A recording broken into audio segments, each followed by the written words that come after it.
Welcome to our channel. నేను మీ అవని.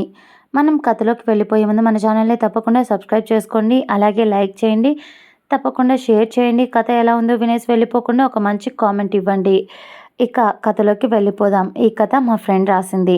ఎలా ఉందో వినేసి వెళ్ళిపోకుండా ఖచ్చితంగా చెప్పండి. ఈరోజు ఇంకో మంచి కథ మీ ముందుకు వస్తుంది. ఇక ఆలస్యం చేయకుండా కథలోకి వెళ్ళిపోదాం. అప్పుడే పెళ్లి జరిగిన నవ దంపతులు తమ ఇంటికి వచ్చారు. పెళ్ళికొడుకు తల్లి భవానీ గారు హారతి పళ్ళం చేతులు పట్టుకొని నిలబడి, బాబు రిషి, అమ్మాయి పేరు నీ పేరు చెప్పి లోపలికి రావాలి అంటారు ఆవిడ. ఉఫ్ అమ్మా, నాకు అసలు పెళ్ళే ఇష్టం లేదు అంటే మళ్ళీ తొక్కలో ఫార్మాలిటీస్ ఏంటి? నేను చెప్పను. నువ్వు అడ్డం లెగిస్తే నేను లోపలికి వెళ్తాను. నువ్వు జరగకపోయినా పర్లేదు, తోసుకుంటూ వెళ్ళిపోతాను అంటాడు రిషి. రే ఆగరా, చెప్పిన మాట విను. ఇది సాంప్రదాయం కన్నా జరగాలి అంటారు ఆవిడ. సాంప్రదాయం సాంబ్రాణి కడ్డీ లేదు, ఇటువంటివన్నీ నా దగ్గర చెప్పొద్దమ్మా. పెళ్ళంటే అక్కడ అమ్మాయి పరువు పోతుంది కాబట్టి చేసుకోవాల్సి వచ్చింది తప్పక అని చెప్పారు. కాబట్టి చేసుకున్నాను, లేదంటే అది కూడా జరగదు అని రిషి చెప్తూ ఉంటే పక్కనే ఉన్న పెళ్లి కూతురు అలా అతని వైపు చూస్తూ ఉంటుంది. భవానీ గారు, పోనీ తల్లి నువ్వైనా చెప్పమ్మా, వాడు ఎలాగో చెప్పడం లేదు కదా అని అంటారు ఆవిడ. మా వారు రిషేంద్ర, నేను జాహ్నవి వచ్చాము అంటుంది తను.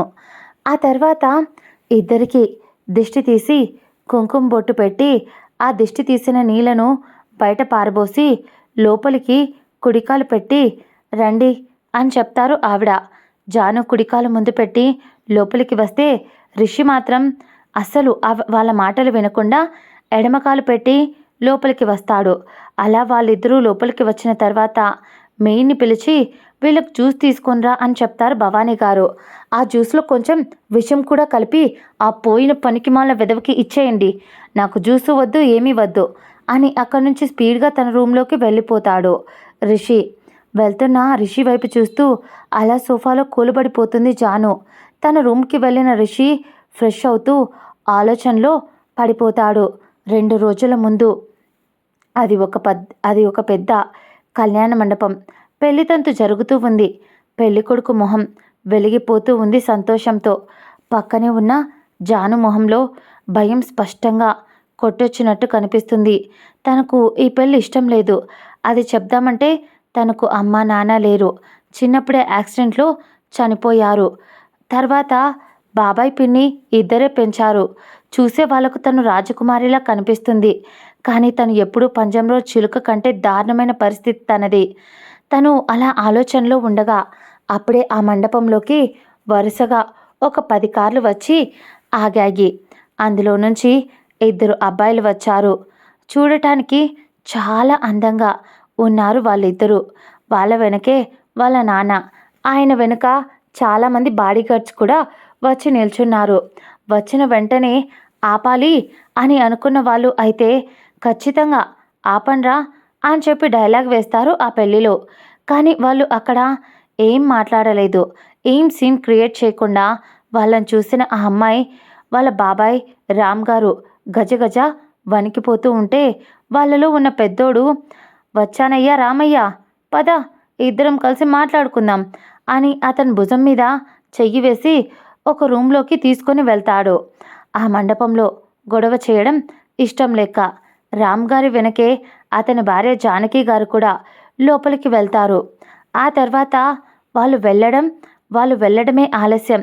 రామ్ గారి కాలర్ పట్టుకొని, మాకు ఇవ్వాల్సిన అమౌంట్ ఇవ్వకుండా ఈ పెళ్లి చేయడానికి వీల్లేదు అంటాడు. చిన్నోడు జాను వైపే చూస్తూ ఉన్నాడు. పెద్దోడు రామయ్యతో డీలింగ్లో ఉంటే తను అదేం పట్టించుకునే స్టేజ్లో లేదు జాను. పారిపోవడానికి చిన్న అవకాశం కోసం ఎదురు చూస్తుంది జాను. చిన్నోడు కూడా ఆ అమ్మాయి రూపాన్ని కళ్ళలో నింపుకొని అక్కడి నుంచి వాళ్ళ అన్నయ్య దగ్గరికి వెళ్తాడు. అతని వెనకే వాళ్ళ నాన్నగారైన మహేంద్ర కూడా లోపలికి వెళ్తారు. అందరూ లోపలికి వెళ్ళిన తర్వాత చిన్నోడికి కొంచెం కోపం ఎక్కువ. దాంతో వెళ్ళగానే ఆ రామయ్య కాలర్ పట్టుకొని దవడలు 2 వాయించి, ఎందుకురా ఇలా మోసం చేయాలని చూసావు అని గద్దించి అడుగుతాడు. అతని వాయిస్లోని బేస్కి అక్కడే ఉన్న జానకి గారు, విక్రమ్ బాబు మీకు దండం పెడతాం, ముసలాడు చచ్చిపోతాడు బాబు, వదిలేయండి, ఈ వయసులో నన్ను నన్ను విధవని చెయ్యకండి అని బ్రతిమలాడుతూ ఉంటారు జానకి గారు. హో, అప్పు ఇచ్చి నోరు మూసుకొని ఊరుకుంటారు అని అనుకుంటున్నారా? ఇలా ఎలా కనబడుతున్నాం మేము మీకు అని? అయినా మీకు ఫైనాన్స్ వ్యాపారం చేసుకునే వాళ్ళ కనబడుతున్నామా మేము? లేకపోతే దారిన పోయే వాళ్ళకు దానం చేసే దానయ్యలా కనబడుతున్నామా అని అడుగుతాడు విక్రమ్. మమ్మల్ని క్షమించండి, మీకు పుణ్యం ఉంటుంది బాబు అంటారు వాళ్ళిద్దరూ. మరి అప్పు తీసుకున్నప్పుడు కట్టాలని తెలియదా అంటాడు మళ్ళీ విక్రమ్. విజయ్ బాబు, మీరేనా విక్రమ్ బాబుకి మా ఆయన్ని వదిలేయమని, అలాగే ఏం చేయొద్దని బ్రతిమలాడుతుంది జానకి గారు. సరే అయితే వదిలేస్తాను, కానీ ఒక కండిషన్ అంటాడు విక్రమ్. ఏంటో చెప్పయ్యా అని భార్యాభర్తలు ఇద్దరు కూడా కొంచెం భయాన్ని కంట్రోల్ చేసుకుంటూ రిలాక్స్ అయినట్టు అడగగా, బయట కళ్యాణ మండపంలో పెళ్లి జరిగేది అదే, ఆ పెళ్లి కూతురు మీ అమ్మాయేనా అని అడుగుతాడు. అవును బాబు, మా అమ్మాయి అంటారు వాళ్ళిద్దరూ. మీకిచ్చిన 5 CRలో ఒక్క రూపాయి కూడా అడగను, నాకు ఆ అమ్మాయిని ఇచ్చేయండి అని అడుగుతాడు విక్రమ్. మహేంద్ర గారు, విజయ్ ఇద్దరు, రే విక్రమ్, ఏం మాట్లాడుతున్నావు అంటారు ఆశ్చర్యపోతూ. అవునన్నయ్య, అవును డాడీ, నాకు ఆ అమ్మాయి బాగా నచ్చింది. అయినా నాకు ఒక డౌట్ ఉంది, వాడేమో ముసలాడ్లా ఉన్నాడు, ఆ అమ్మాయి చూడండి, చూస్తే చిన్న పిల్లలా ఉంది కదా, అటువంటిది అంత పెద్దవాడికిచ్చి ఎందుకు పెళ్లి చేస్తున్నారు అని అడుగుతాడు విక్రమ్. దానికి వాళ్ళు తడబడుతూ, ఆ అమ్మాయి చిన్నదేం కాదు బాబు, 25 ఇయర్స్ తనకి, కాకపోతే చిన్న పిల్లలా కనపడుతుంది.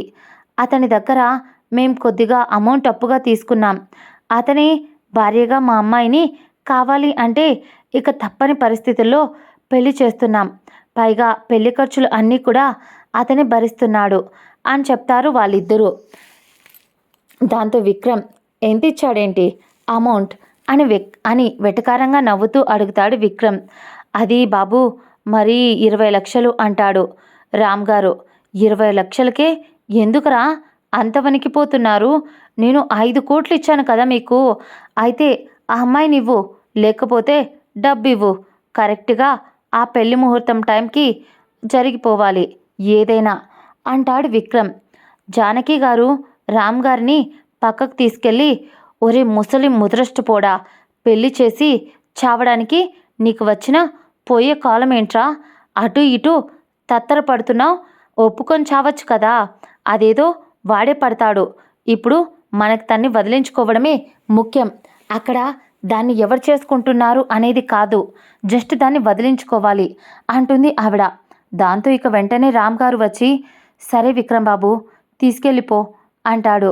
అదేంట్రా అంత ఈజీగా తీసుకెళ్ళిపో అని చెప్తున్నారు, ఎంత కాదు లేదు అనుకున్నా కూడా తను మీ కూతురు కదా, నిజం చెప్పండి అని మళ్ళీ ఒక్కటి చంప మీద చాచి పెట్టి ఇవ్వగా, బాబోయ్ చచ్చిపోతాడు బాబు, మీకు పుణ్యం ఉంటుంది, కొట్టకండి, వదిలేయండి బాబు, అది మాకు సొంత కూతురు కాదు, ఇదిగో వీళ్ళ అన్నయ్య గారి అమ్మాయి అని రామ్ గారిని చూపిస్తూ, వాళ్ళు చిన్నప్పుడే చనిపోతే మేం దాన్ని తీసుకొచ్చి పెంచుకున్నాం బాబు, మాకు అమ్మాయి ఉంది, అదిగోండి ఆ పక్కన ఉంది కదా, అది మా సొంత కూతురు అని 15 ఇయర్స్ ఉన్న ఒక చిన్న అమ్మాయి ఉంటే తనను చూపిస్తూ టకాటకా పాఠం చెప్పినట్టు చెప్తుంది జానకి గారు.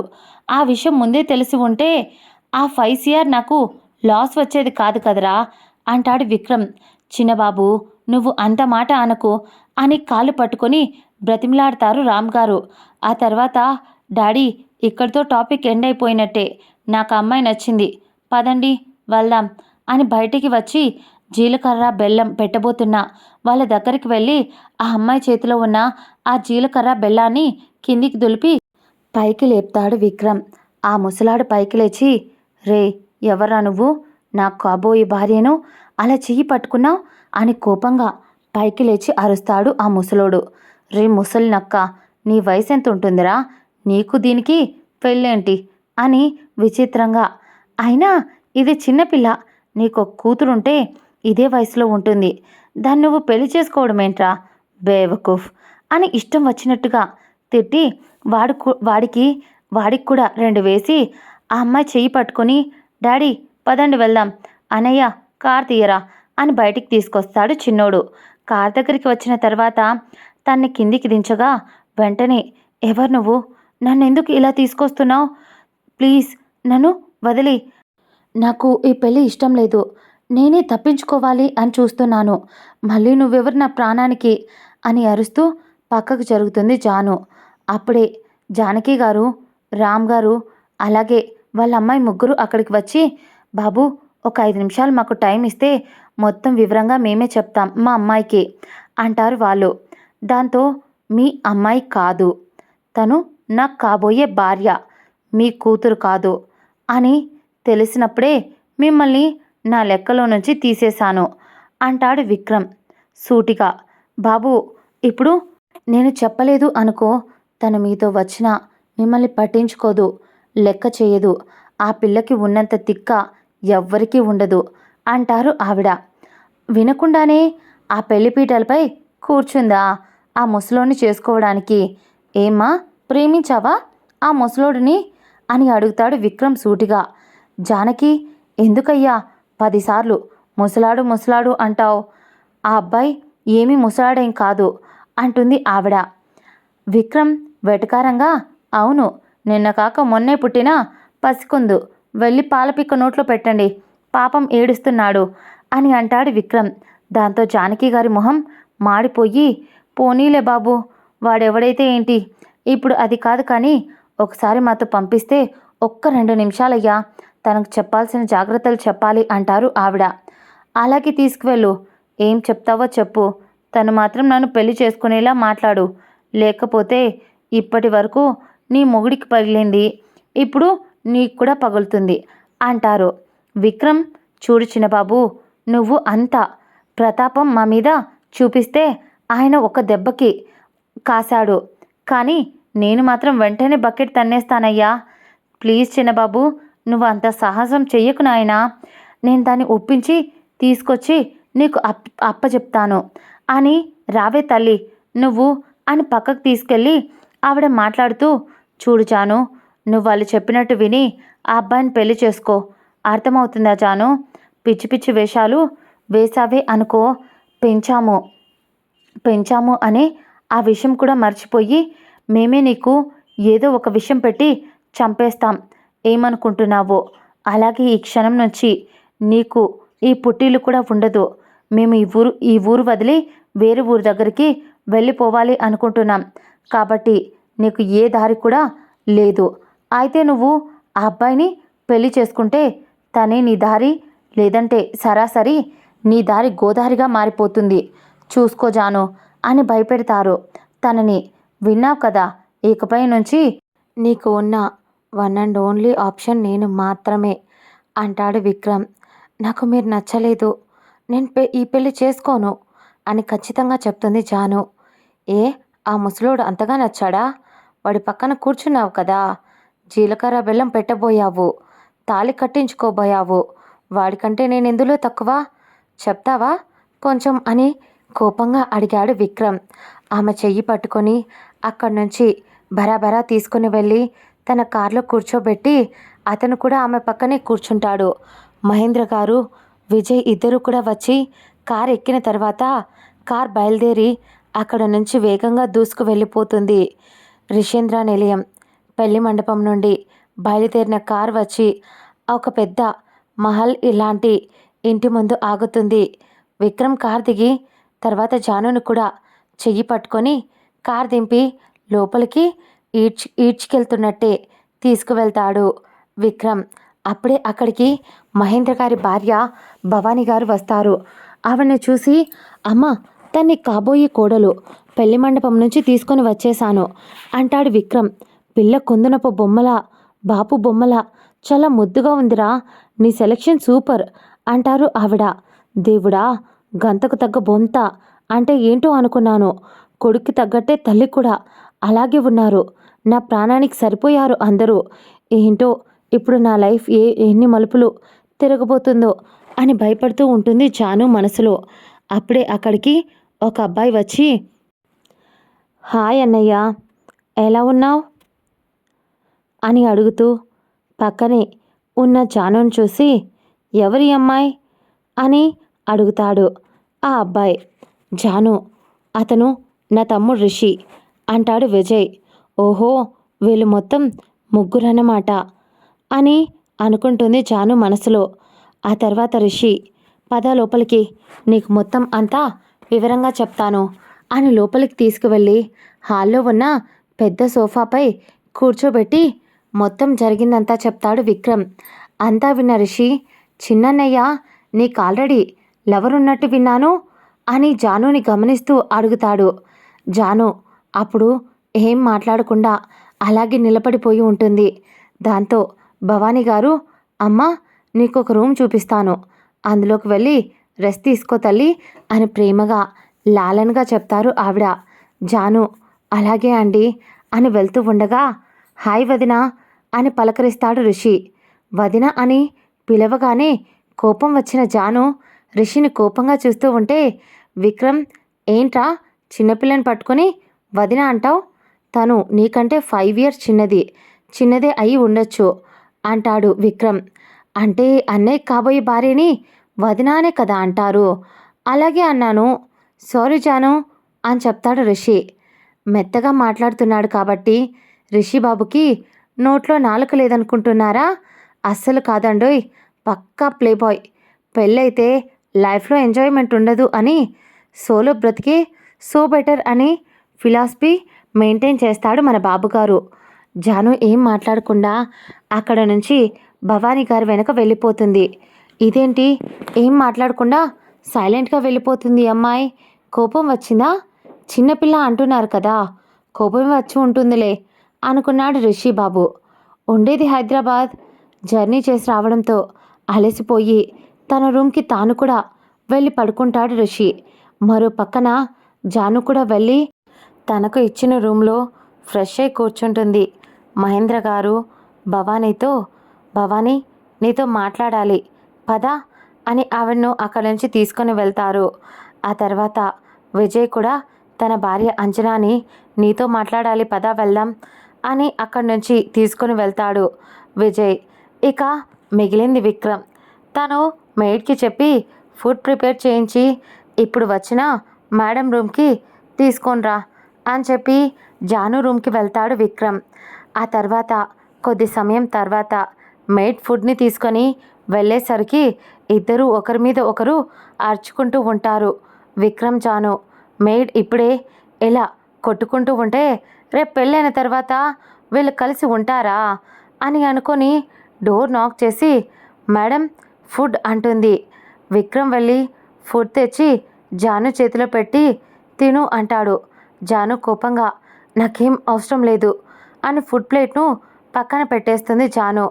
అలా విక్రమ్ ఎంత బ్రతిమిలాడినా కూడా కనీసం ఆ ప్లేట్ వెయిట్ చూడను కూడా చూడదు జాను. అలా కొద్ది రోజులు మొత్తం ఏం తినకుండా, కనీసం పచ్చి మంచినీళ్ళు కూడా తాగకుండా అలాగే ఉండిపోతుంది జాను. నెక్స్ట్ డే మార్నింగ్ ముందు రోజు మొత్తం ఆమె ఏం తినకుండా ఉండిపోతుంది జాను. విక్రమ్ తన రూమ్కి వెళ్ళి, నువ్వు ఎలా ఉన్నా సరే ఈ పెళ్ళి మాత్రం ఆగదు అంటాడు విక్రమ్. విక్రమ్ అలా అరుస్తూ మాట్లాడడం విన్న రిషి వెంటనే జాను ఉన్న రూమ్కి వెళ్ళి, ఎందుకన్నయ్యా తన మీద అలా అరుస్తున్నావు అంటాడు రిషి. ఏం లేదురా, నిన్నటి నుంచి మేడం గారు ఏం తినలేదు, ఇలా అయితే పోతుంది కదా, అందుకే కోపం వచ్చి అరిచాను అంటాడు విక్రమ్. నేను చెప్తానులే, నువ్వు వెళ్ళన్నయ్యా ముందు అంటాడు రిషి. విక్రమ్ సరే అని అక్కడి నుంచి చిరుబురులాడుకుంటూ వెళ్ళిపోతాడు విక్రమ్. ఆ తర్వాత, చూడు జాను, నీ పెళ్ళి ఏ టైంలో ఎవరితో ఎలా జరగాలి అని రాసిపెట్టి ఉంటే అలాగే జరుగుతుంది. నువ్వు ఇది కాదు అన్నంత మాత్రాన మా ఆగదు కదా. వెళ్ళి ఫస్ట్ ఫ్రెష్ అయ్యి వచ్చి ముందుగా టిఫిన్ చేయి. ఎందుకంటే నీరసం తెచ్చుకొని అలా అయిపోతావు చెప్పు. మా ఇంట్లో వాళ్ళు ఏం నిన్ను కొట్టరు, అలాగే తిట్టరు, ఎవ్వరూ ఏమీ అనరు, నిన్ను ఒక్క మాట కూడా అనరు. ఇంకా చెప్పాలంటే నిన్ను పువ్వులో పెట్టుకొని చూసుకుంటారు. నీకోసం 5 కోట్లు అప్పనంగా ఎవరు వదిలేస్తారు చెప్పు? ఇంకా ఎదురు పెట్టుబడి పెట్టి నిన్ను తెచ్చుకున్నాడు మా అన్నయ్య. దాన్ని బట్టి నువ్వు వాడి ప్రేమని అర్థం చేసుకొని అందంగా చెప్పిన మాట విను అని శాంతంగా చెప్తాడు రిషి. రిషి చెప్పినట్టే ఇంకేం చేసినా ఉపయోగం లేదు అనుకుని ఫ్రెష్ అయి వచ్చి టిఫిన్, లంచ్, డిన్నర్ ఏదో తిన్నాను అని అనిపించుకోవడం కోసం తిని సైలెంట్గా వెళ్ళిపోతుంది. ఆ రోజంతా అలా గడిచిపోతుంది. నెక్స్ట్ డే మార్నింగ్ వేణుగోపాలస్వామి ఆలయం. విక్రమ్కి ఒక అన్నోన్ నెంబర్ నుంచి కాల్ వస్తుంది. కాల్ లిఫ్ట్ చేసి హలో అంటాడు. విక్కీ, నీకోసం నేను వచ్చేసాను, అందరినీ వదిలేశాను, నీకోసం మీ ఊరి గుడిలో ఎదురు చూస్తున్నాను విక్కీ. ఈరోజు నీ పెళ్ళి అని తెలిసింది. ఇది కరెక్ట్నో కాదో నాకు తెలియదు విక్కీ ఇప్పుడు చెప్పడం, కానీ నీకు నేనంటే ఇష్టం ఉంటే రా విక్కీ అని కాల్ కట్ చేస్తుంది. విక్రమ్ ఆమె కాల్ చేసేసరికి ఆలోచిస్తూ ఏదో ఐడియా వచ్చిన వాడిలా విక్రమ్ రూమ్లో టేబుల్పై ఒక చిన్న స్టిక్ నోట్ని అతికించి వెళ్ళిపోతాడు విక్రమ్. అది చూసిన తన అన్నయ్య ఆ స్టిక్ని తీసుకొని, అమ్మ, డాడీ, తమ్ముడు ఎక్కడ వెతికినా కనిపించట్లేదు అంటే ఇది చూడండి ముందు అంటాడు విజయ్ ఆ స్టిక్ నోట్ని. దాంతో భవానీ గారు, మహేంద్ర గారు ఇద్దరు ఆ నోట్ని చూసి ఏంటి అని షాక్ అయి పెళ్లి మండపంలో కూర్చున్న జాను వైపు చూస్తారు. జాను మొహంలో రక్తపు చుక్క లేనట్టు పాలిపోయి ఉంది. మహేంద్ర గారు, భవానీ గారు ఇద్దరు ఒక నిర్ణయానికి వచ్చి, విజయ్, నువ్వు ఇక్కడే ఉండు, జానుని ఎక్కడికి వెళ్లకుండా చూసుకో, నేను వెళ్ళి చిన్నోడితో మాట్లాడతాను అని రిషి అర్జెంటుగా నీతో మాట్లాడాలి, త్వరగా రా అని మహేంద్ర గారు పిలిచి పక్కకు తీసుకొని వెళ్ళి జరగవలసింది రెండు చెప్తూ మొత్తం మాట్లాడుతున్నారు. డాడ్, ఏం మాట్లాడుతున్నారు? మీకు మైండ్ పనిచేస్తుందా? నేను జానుని పెళ్లి చేసుకోవడం ఏంటి అంటాడు రిషి. అంతవరకు ఆయన చెప్పింది విని, మైండ్ ఉంది కాబట్టే ఆ పిల్లకి ఏం అవ్వకూడదు అని నిన్ను ఆ పెళ్లి చేసుకోమని చెప్తున్నాను రిషి అంటారు మహేంద్ర గారు. మరోవైపు విజయ్ బాబు, అబ్బాయిని తీసుకురండి, ముహూర్తానికి సమయం అయింది అంటారు పంతులు గారు. విజయ్ కంగారుగా, హా పూజారి గారు, వస్తున్నా, అలాగే అంటూ తీసుకొస్తున్నాను అని అతని మనుషులకు సైగ చేసి, ఇక్కడే జానుని చూస్తూ ఉండండి అని గబాగబా మళ్ళీ వాళ్ళ అమ్మా నాన్నల దగ్గరికి వెళ్తాడు విజయ్. ఆ తర్వాత అప్పటికే ముగ్గురు కూడా సీరియస్గా డిస్కషన్ చేస్తూ ఉంటారు. విజయ్ వెళ్ళి, డాడీ, పూజారి గారు అబ్బాయిని తీసుకొని రమ్మంటున్నారు, ఇంకా ఎంతసేపు అంటాడు. అన్నయ్య, ఏరా నువ్వు కూడానా నా గొంతు కొయ్యాలని చెప్పి చూస్తున్నావా? నాకు ఈ పెళ్ళి పెటాకులు ఏం వద్దురా, నువ్వైనా చెప్పరా అంటాడు రిషి. రే, నువ్వు ఈ పెళ్ళి చేసుకోకపోతే మేము ఇక్కడే ఉరిపోసుకొని చస్తాం, ఏమనుకుంటున్నావో అంటారు భవానీ, మహేంద్ర గారు. రిషి, నువ్వు నీ కోసం ఆలోచిస్తున్నావు రిషి, కానీ అక్కడ ఒక అమ్మాయి జీవితం రా అని చూడు, తనకి ఇప్పుడు మనం తప్ప ఎవ్వరూ లేరు. తనకి ఆ సిచ్యువేషన్ క్రియేట్ చేసింది విక్రమ్నే, కాబట్టి మనం కూడా వదిలేస్తే ఆ అమ్మాయి ఏ నొయ్యో గొయ్యో ఖచ్చితంగా చూసుకుంటుంది, మనకి ఆ ఉసురు కూడా తగులుతుంది ఋషి. కాబట్టి నువ్వు నోరు మూసుకొని చెప్పింది విని ఈ పెళ్లి చేసుకో, నీ వల్ల ముగ్గురి జీవితాలు గాలిలో కలిసిపోకుండా చూసుకో అని బెదిరిస్తూ, అమ్మ, నాన్న మీరు వెళ్ళండి, వీడిని నేను రెడీ చేసి తీసుకొస్తాను అని అక్కడి నుంచి వాళ్ళని పంపించేస్తాడు. కొద్ది సమయం గడిచిన తర్వాత, అయ్యా, ఈ మంగళసూత్రం ఆ అమ్మాయి మెడలో కట్టండి అని పూజారి గారు తాళిని రిషి చేతికి ఇస్తాడు. రిషి 2 ముళ్ళు వేసి చేతులు దులుపుకుంటే, రే అంటాడు విజయ్. హా, వేస్తున్నా అని ఆ మూడో ముడి కూడా వేసేస్తాడు.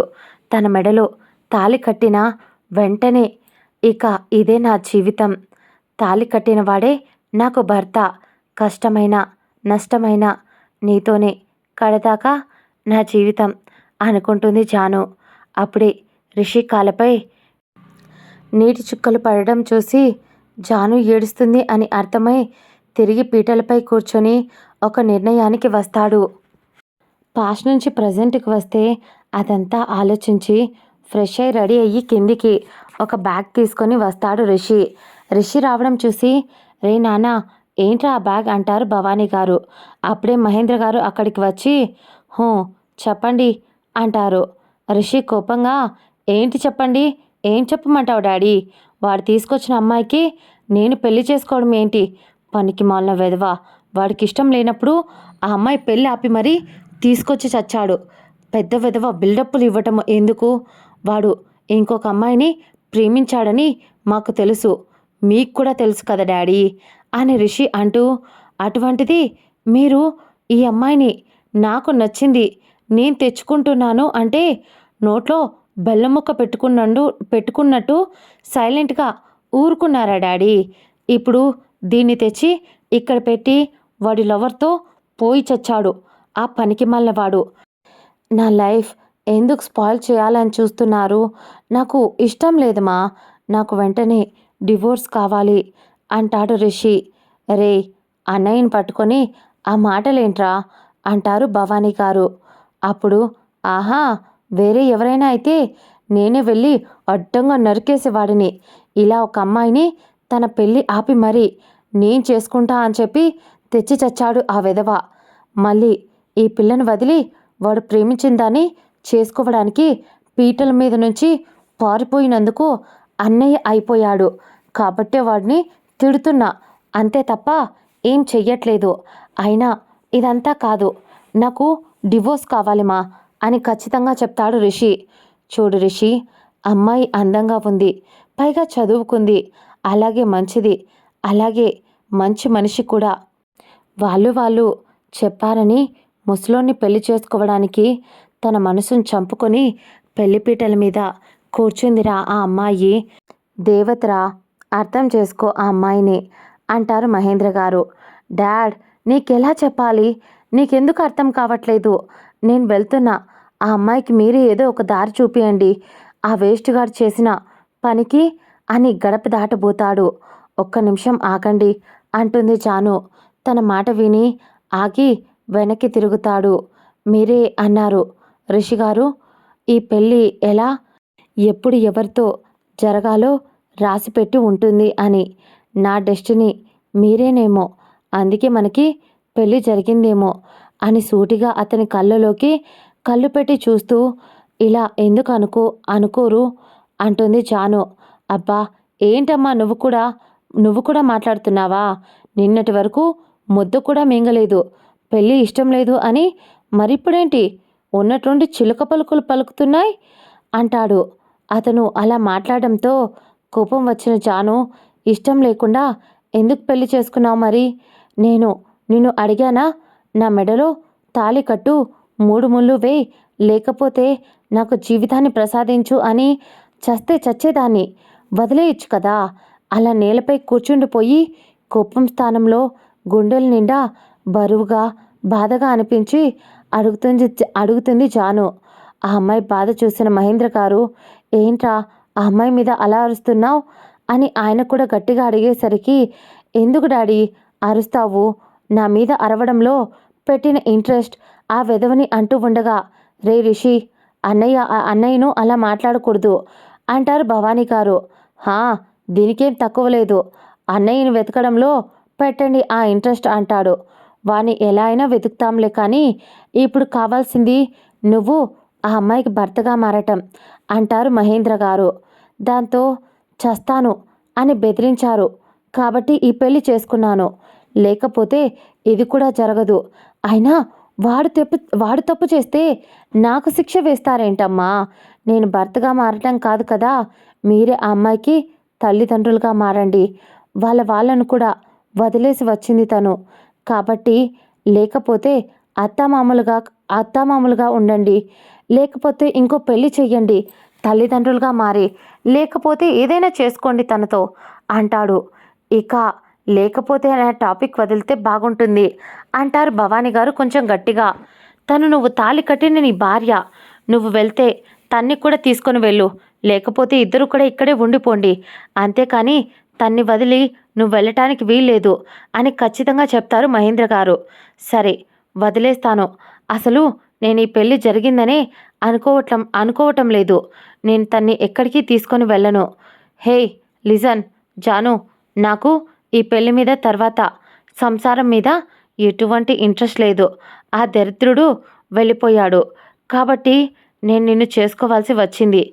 నాకు నువ్వనే కాదు, అసలు పెళ్లి మీదే ఇంట్రెస్ట్ లేదు. నా లైఫ్ మొత్తం నేను హ్యాపీగా ఎంజాయ్ చేయాలి అనుకుంటున్నాను. నీ వల్ల సంఖ్యలు పడడం నాకు ఇష్టం లేదు. నాకు స్వేచ్ఛగా జీవించడం ఇష్టం.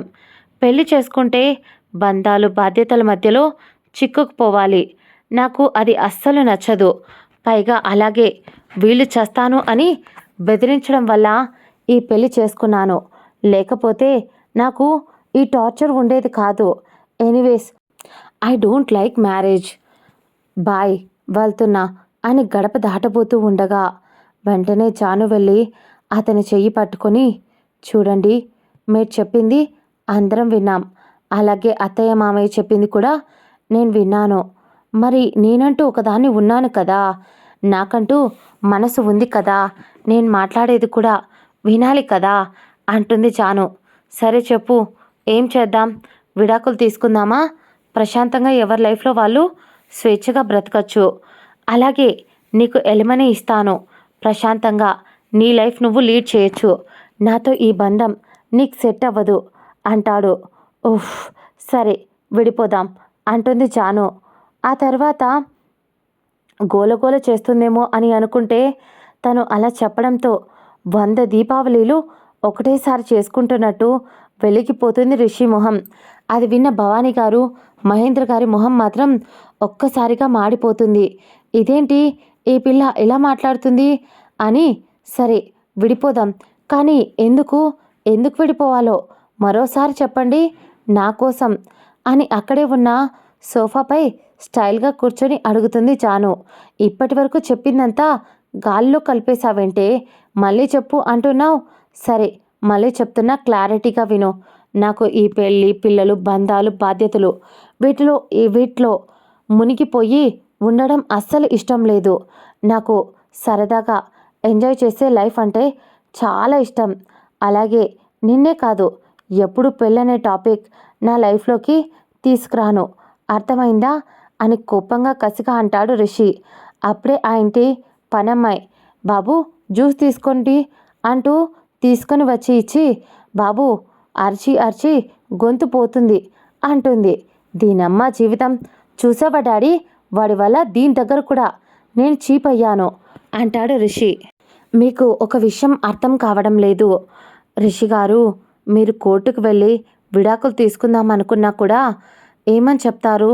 అక్కడికి వెళ్ళి ఇలా మా ఇంటికి ఒక అమ్మాయి వచ్చింది, కాదు మేమే బలవంతంగా తీసుకొని వచ్చాము, తర్వాత కొన్ని అనివార్య పరిస్థితుల్లో పెళ్లి చేసుకున్నాను. ఇప్పుడు నాకు ఆ అమ్మాయి ఇష్టం లేదు అంటే నాకు విడాకులు ఇవ్వటం దేవుడికెరుక. పైగా ముందు నన్ను నా పెళ్లి చెడగొట్టి మీ అన్న తీసుకురావడం ఒక కేసు, ఆ తర్వాత తీసుకొచ్చిన తర్వాత బలవంతంగా బందీని చేయటం ఒక కేసు, ఆ తర్వాత అది కూడా కాకుండా ఇప్పుడు ఇలా పెళ్లి పీటల మీద నుంచి నన్ను కట్టుకుంటాను అని అన్నవాడు పారిపోవడం అదొక కేసు.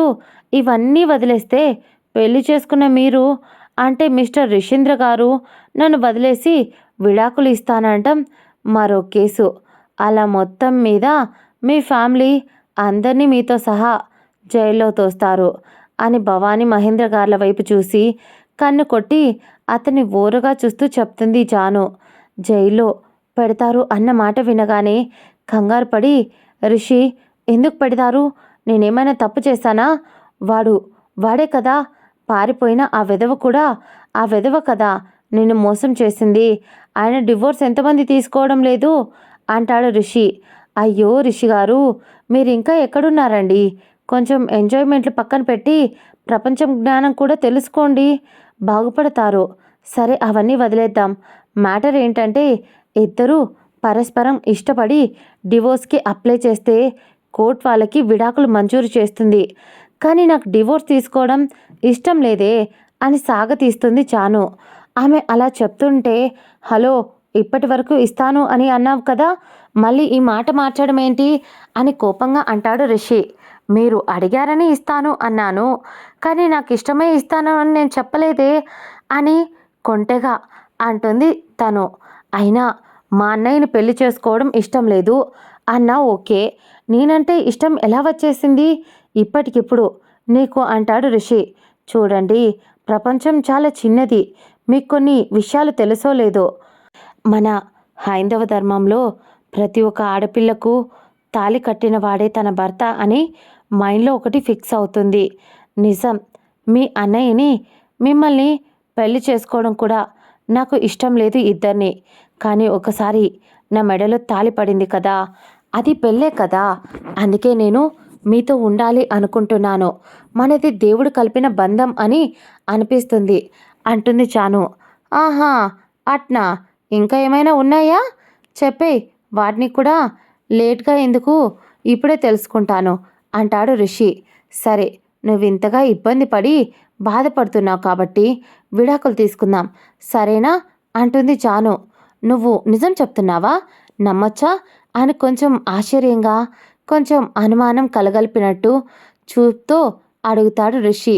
నిజమే చెప్తున్నాను, మీకు ఇష్టం లేని బంధం నాకు కూడా వద్దు. ఎందుకంటే కలిసే ఉంటే ఇద్దరు కలిసి ఉండాలి, ఒకరికి ఇష్టం లేకుండా ఒకరు బలవంతంగా ఉండలేము కదండి.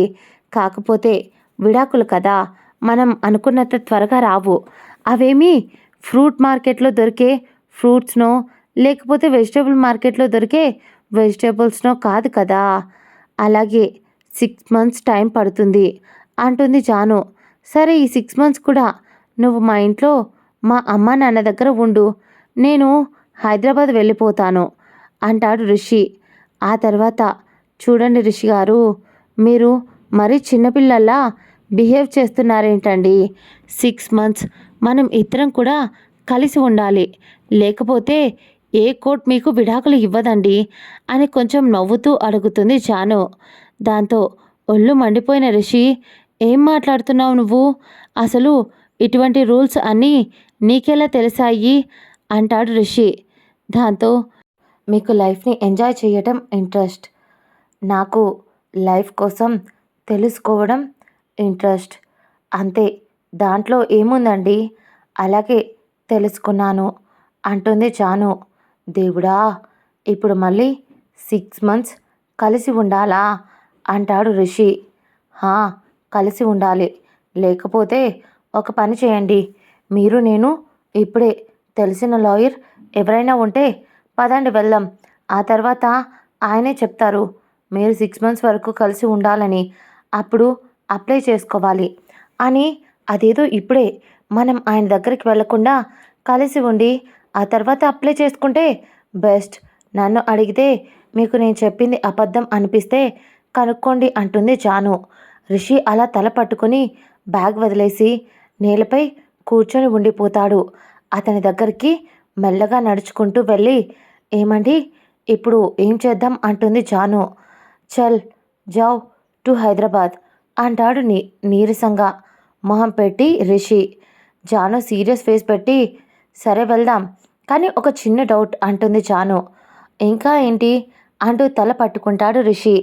అప్పుడే, హైదరాబాద్కి హస్బెండ్ అండ్ వైఫ్గా వెళ్దామా లేక కోర్టు కేస్ పార్టీలాగా వెళ్దామా అని అమాయకంగా అడుగుతుంది. భవానీ, మహేంద్ర, విజయ్, అంజన నవ్వు ఆపుకుంటారు జాను మాటలకు. రిషి, ప్లీజ్ నన్ను వదిలే మాట్లాడుకో అంటాడు రిషి. జాను వెంటనే, హలో సార్, అది కుదరదు, లాయర్ గారు అడుగుతారు కదా కలిసి ఉంటున్నారా అని, అప్పుడేం చెప్తాం. రిషి షాక్ అయి, అంటే నువ్వు నా ఫ్లాట్లోనే ఉంటావా నాతో పాటు అంటాడు రిషి. జాను చిన్నగా నవ్వుతూ, మీ ఫ్లాట్లో కాకుండా మీ పక్కన ఫ్లాట్ వాడి దగ్గర ఉంటే మీ పరువు పోతుంది కదండి, అయినా ముందు ఫ్రెండ్స్గా ఉందాం, తర్వాత కోర్ట్ కోసం యాక్టింగ్ అంతే అంటుంది జాను. భవానీ గారు నోటికి చీర అడ్డం పెట్టుకొని నవ్వుతూ ఉంటారు జాను మాటలకు. మహేంద్ర గారు మనసులో, రిషి నీకిప్పుడే అసలు సినిమా స్టార్ట్ అయ్యిందిరా అనుకుంటారు. రిషి మనసులో 6 మంత్స్ కాదు 6 డేస్ కూడా బ్రతకనివ్వదు ఈ అమ్మాయి అనుకుంటాడు. రిషి దగ్గరకు వచ్చిన జాను, రిషి గారు రిలాక్స్, మీరు ఫ్రీడమ్ కోల్పోలేదు, కేవలం మీకు నేను కంపెనీగా మాత్రమే వచ్చింది అంటుంది. రిషి ఫుల్ కన్ఫ్యూజ్ అయ్యి, నిజంగా నాకు ఫ్రీడమ్ ఉంచుతావు కదా, ప్రామిస్ చేయి అని అడుగుతాడు ఎక్సైట్ అవుతూ. జాను ఖచ్చితంగా ప్రామిస్ వేసి చెప్తున్నాను, మీ ఫ్రీడమ్కి నేను అడ్డు రాను అంటుంది. సరే పద వెళ్దాం అంటాడు రిషి. లేడీకి లేచిందే పరుగంటే ఎలా అండి, ఇప్పుడే కదా పెళ్ళై వచ్చింది, నేను 2 డేస్ బాగా అలసిపోయాను, ఇప్పుడు రెస్ట్ తీసుకొని ఈవినింగ్ వెళ్దామా అంటుంది జాను. ఉఫ్ వెళ్ళు అంటాడు కొంచెం చిరాగ్గా. అమ్మయ్య, సచినోడు ఒప్పుకున్నాడు, ఇప్పుడు కాకపోతే మొత్తానికి కింద పడిపోయేలా ఉన్నాను నీరసంతో. సమయం గడుస్తూ సాయంత్రం 6 అవుతూ ఉండగా మెలకువ వస్తుంది జానుకి. గబా లేచి ఉన్నాడా వదిలేసిపోయాడా అని ఫేస్ వాష్ చేసుకుని వచ్చి రిషి రూమ్లో చూడగా అప్పుడే తన బ్యాగ్ ప్యాక్ చేసుకుంటూ కనిపించాడు. అమ్మయ్య ఉన్నాడు అనుకొని, ఎన్నిసార్లు ప్యాక్ చేసుకుంటావురా బాబు ఈడియట్, ఇప్పటికీ ఒకసారి ప్యాక్ చేసుకున్నాడు కదా, సరిపోలేదా, మళ్ళీ ఏవేవో పెట్టేసుకుంటున్నాడు, అయినా వీడి బ్యాగ్ గొడవ నాకెందుకులే అనుకుంది జాను. వెనక్కి తిరగకుండానే, ఎంతసేపు ఆ డోర్ దగ్గరే నించొని ఉంటావు, అయిపోయిందా నువ్వు రెడీ అవ్వడం, అయితే బయలుదేరదాం, నాకు రేపటి నుంచి ఆఫీస్ ఉంది అంటాడు రిషి. అమ్మో, వీడికి వెనక్కి కూడా కళ్ళు చెవులు రెండూ ఉన్నట్టున్నాయి, నేను ఉన్నాడో లేదో అని చూడటానికి వస్తే వీడు వెనకలా తిరుగుతున్నట్టు పెద్ద ఓ అని బిల్డప్ ఇస్తున్నాడు అని మనసులో తిట్టుకొని, అయిపోయాను అని అంటుంది. రెడీ అయిపోయాను అని చెప్తూ పద వెళ్దాం అని ఇద్దరూ కలిసి వాళ్ళ లగేజ్ తీసుకొని కిందికి వస్తారు. భవానీ గారు, మహేంద్ర గారు ఇద్దరు కిందే ఉండటంతో వాళ్ళ ఇద్దరి కాళ్ళకు నమస్కారం చేసి, వెళ్ళొస్తానత్తయ్య, వెళ్ళొస్తాను మామయ్య అని చెప్తుంది. అబ్బో, ఈ మేడంకి ఇటువంటి మంచి మంచి అలవాట్లు కూడా ఉన్నాయా అని మనసులో అనుకుంటాడు రిషి. సరేనమ్మా, జాగ్రత్తగా వెళ్ళిరండి అంటారు వాళ్ళిద్దరూ. జర్నీ చేసినంతసేపు కూడా జాను రిషితో ఏం మాట్లాడ్డు, చెప్పాలంటే డిస్టర్బ్ చెయ్యదు. అతను ముందే చెప్పాడు, నీ వల్ల నా ఫ్రీడమ్ పోకూడదు అని. అదే విషయంపై సైలెంట్గా అతన్నే చూస్తూ ఉంటుంది జాను. మన బాబు మాత్రం రీల్స్ చూస్తూ, గర్ల్ ఫ్రెండ్స్తో చాట్ చేస్తూ తన ఎంజాయ్మెంట్లో తను ఉంటాడు. ఆ తర్వాత హైదరాబాద్ రిషి ఫ్లాట్. ఓయ్, ఇప్పుడు టైం 2 అయ్యింది కాబట్టి మార్నింగ్ 8 వరకు నన్ను లేపకు, అర్థమయ్యిందా అని తన బ్యాగ్ అలా అక్కడే హాల్లో పడేసి తన రూమ్కి వెళ్తూ, అక్కడ ఉన్న ఇంకొక రూమ్లో నువ్వుండు అని చెప్పి వెళ్ళిపోతాడు రిషి. జానుకి మాత్రం ఆ ఫ్లాట్ చూస్తుంటే కడుపులో తిప్పినట్టుగా అయిపోతుంది జానుకి. ఎందుకంటే ఎక్కడ చూసినా డస్ట్, ఇంకా చెత్త, బీర్ బాటిల్, సిగరెట్స్, బట్టలు, ఆఫీస్ ఫైల్స్, పేపర్స్, ఇలా ఒకటేంటి మొత్తం అంతా గందరగోళంగా ఉంది. దేవుడా, అందరి మీద అరవడం వచ్చు కానీ కొంపని నీట్గా పెట్టుకోవాలి అనేది తెలియదనుకుంటా అని తిట్టుకుంటూ, జాను రేపు మార్నింగ్ ఇవన్నీ సర్దుకోవాలి, చా వేస్ట్ నా ఎలా అని తిడుతూ, మళ్ళీ మార్నింగ్ విడిగి లంచ్ బాక్స్ పెట్టాలి, టిఫిన్ ప్రిపేర్ చేయాలి, అవుతుందా, అదేదో ఇప్పటి నుంచే స్టార్ట్ చేద్దాం, ఎలాగో ఈవినింగ్ పడుకున్నాను కదా అని హౌస్ క్లీనింగ్ వర్క్లో పడిపోతుంది జాను అప్పటినుంచి. ఆ తర్వాత మార్నింగ్ 8 అవుతూ ఉండగా మెలకువ వస్తుంది రిషికి. నిద్ర లేచి అలాగే మత్తుగా బయటికి నడుచుకుంటూ వస్తాడు రిషి బాబు. ఆ తర్వాత హాల్ అంతా నీట్గా క్లీన్గా ఎక్కడ ఏముండాలో అన్నీ అక్కడ సర్ది చాలా అంటే చాలా ప్లజెంట్గా కనిపించడంతో మార్నింగ్ ఒక ఫ్రెష్ ఫీలింగ్ కలుగుతుంది. గుడ్ మార్నింగ్ రిషి గారు, కాఫీ తీసుకోండి అని నవ్వుతూ కాఫీ చేతికి అందిస్తుంది జాను. చిరాగ్గా మొహం పెట్టి ఆమె చేతిలో ఉన్న కాఫీ తీసుకొని ఒక సిప్ తాగి చూసి, అద్భుతంగా అనిపించినా పైకి చెప్పకుండా థ్యాంక్స్ అని పక్కకు వెళ్ళి ఆ కాఫీ మొత్తం కంప్లీట్ చేసి తన మొబైల్ చెక్ చేస్తూ ఉంటాడు రిషి. రిషి గారు వెళ్ళి ఫ్రెష్ అయ్యి రండి, 9 కల్లా ఆఫీస్ అనుకుంటా కదా, టిఫిన్ ప్రిపేర్ చేశాను, లంచ్ బాక్స్ కూడా ప్రిపేర్ చేశాను అని లొడా ఏదో ఒకటి వాగుతూ ఉంటుంది జాను. ఉఫ్! అబ్బా! ఏంటి ఈ కాకి గోల? ఎందుకంత గోల చేసి చెప్తున్నావు? నాకు తెలియదా ఆఫీస్‌కి ఎప్పుడు వెళ్ళాలో? ఇప్పటి వరకు నువ్వే చెప్పావా? కొత్తగా ఇలాంటివి పెట్టుకోకు. నన్ను నా తల తినకు. అర్థమయిందా? అంటాడు రిషి. వీడికున్న బలుపుకి ఎవరిది వీడితో కాపురం చెయ్యదు. నా కర్మకి వీడి చేతిలో పడ్డాను నేను అని తిట్టుకుంటుంది జాను. జానుని అన్ని మాటలు అనేసి కోపంగా చూస్తూ అక్కడి నుంచి తన రూమ్కు వెళ్ళిపోతాడు. ఒక అరగంట గడిచిన తర్వాత ఫ్రెష్ అయి నీట్గా రెడీ అయ్యి తన బ్యాగ్లో ల్యాప్టాప్ ఇంకా తనకు కావాల్సినవి సర్దుకొని బయటికి వస్తాడు రిషి. ఆ తర్వాత బయటికి వచ్చి తను వెళ్ళిపోతూ ఉంటే, హలో రిషి గారు, టిఫిన్ చేసి వెళ్ళండి. చేశాను కదా ప్లీజ్ అంటుంది. తను కాఫీని అంత టేస్టీగా ఉంటే టిఫిన్ ఇంకా ఎంత టేస్ట్గా చేసి ఉంటుందో అని డైనింగ్ టేబుల్ దగ్గరికి వచ్చి సైలెంట్గా కూర్చుంటాడు రిషి. ఆ తర్వాత తను అలా డైనింగ్ టేబుల్ దగ్గరికి రాగానే, అమ్మయ్య వచ్చాడు ఈ మహానుభావుడు అని టిఫిన్ ప్లేట్లో వడ్డిస్తూ తినండి అంటుంది జాను. ఆ తర్వాత ప్లేట్లో ఉన్న ఐటెం చూసి తొక్కలో ఉప్మా, తొక్కలో ఉప్మా వండి దానికి టిఫిన్ చేశాను రండి అని ఏంటి నీ బిల్డప్ అంటాడు కొంచెం కోపంగా. రిషి, ఏవండి ఎందుకండి ప్రతిదానికి అలా చిరాకు పడతారు? మార్నింగ్ మనం ఇక్కడికి వచ్చినప్పటికీ మీ ఫ్లాట్ ఎలా ఉందో తెలుసా? కనీసం బ్యాచిలర్స్ కూడా బెస్ట్ మీ ముందు. వాళ్ళ రూమ్స్ కంటే దారుణంగా ఉంది ఇక్కడ. ఇంకా చెప్పాలంటే వాళ్ళకంటే దరిద్రంగా ఉంది. మొత్తం వచ్చిన దగ్గర నుంచి కొంచెం సేపు కూడా రెస్ట్ తీసుకోకుండా అంతా నీట్గా సర్ది టైం అయిపోతుంటే ఇది చేశాను. రేపటి నుంచి మీకు నచ్చిన ఐటమ్స్ చెప్తే అవి చేస్తాను అంటుంది జాను. రిషి ఏం మాట్లాడకుండా సైలెంట్గా ఉప్మా నోట్లో ఒక స్పూన్ పెట్టుకున్నాడో లేదో అలా వెన్న ముద్దలా కరిగిపోతుంది. ఆహా ఏమి రుచి అని జాను కూడా మిగల్చకుండా మొత్తం తినేశాడు. అది అయిపోయిన తర్వాత లంచ్ బాక్స్ చేతిలో పెట్టి, ఇదిగోండి మీకోసమే చేశాను, మొత్తం తినేయండి అని ప్రేమగా చెప్తుంది జాను పాప. రిషి అప్పుడు కూడా ఏం మాట్లాడకుండా సైలెంట్గా లంచ్ బాక్స్ తీసుకొని వెళ్ళిపోతూ ఉండగా చెయ్యి చాచి ఎదురుగా వచ్చి నిలబడుతుంది జాను. జాను అలా చెయ్యి ఎందుకు చాచిందో అర్థం కాక, ఏం కావాలి అని అడుగుతాడు రిషి. ఏం లేదండి, ఇప్పుడు ఇంట్లో గ్రోసరీ ఏమీ లేవు, అందుకే మరి అవి తెప్పించాను కదా, నాకు కొంచెం అమౌంట్ కావాలి అని అడుగుతుంది. తను అలా అడిగేసరికి, ఓహో అప్పుడే వైఫ్ రెస్పాన్సిబిలిటీ స్టార్ట్ చేసావన్నమాట. అయ్యో లేదండోయ్, దిస్ ఈజ్ హ్యూమన్స్ రెస్పాన్సిబిలిటీ.